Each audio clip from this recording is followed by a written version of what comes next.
என்னம்மா உன் friend call பண்ணுறா எடுக்காம இருக்க? அப்பா வேணாம்ப்பா, ஃபோனை எடுக்காதீங்க. என்னம்மா ரெண்டு பேரும் சண்டையா? அவகிட்ட பேசவே பிடிக்கல.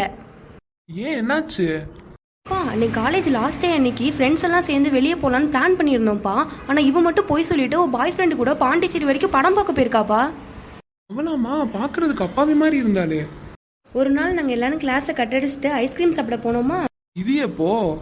ஆமாப்பா, அன்னைக்கு பிரியாக்கு லவ் சக்ஸஸ் ஆயிடுச்சுன்னு சொல்லிட்டு எங்கள் எல்லாருக்கும் ட்ரீட் கொடுத்தா. ஆனால் இவன் மட்டும் போய் சொல்லிட்டு அவள் பாய் ஃப்ரெண்டு கூட வெளியே போயிட்டா. ஓஹோ. அன்னைக்கு எக்ஸாம் காலில் எனக்கு ஒன்றுமே தெரில. நான் படிக்காம கூட போயிருந்தேன். நீ அவளை காட்டின்னு சொல்கிறேன், ஒன்று கூட எனக்கு காட்டவே இல்லை. அன்னைக்கு காலேஜ் ட்ரிப்புக்கு நான் இவளுக்காக ஸ்பான்சர் பண்ணேன். ஆனால் இவன் எனக்கு ஒரு கிண்டர் ஜாய் கூட வாங்கி கொடுக்கலப்பா. நான் வேலண்டைன்ஸ் டேக்கு மட்டும் அவன் பாய் ஃப்ரெண்டுக்கு இவ்வளோ பெரிய சாக்லேட் வாங்கிட்டு போனாப்பா. நான் இனிமேல் அவன் கூட பேசவே மாட்டேன். பொய் பித்தலாட்டம். காலேஜை கட்டடிக்கிறது, அவ கதையை கேட்கறது, இவ கதையை கேட்கறது. உனக்கு காலேஜுக்கு ஃபீஸ் கட்டி படிக்க அனுப்புனா நீ இந்த வேலையெல்லாம் பார்த்துட்டு இருக்கியா? உங்க அம்மா வரட்டும்.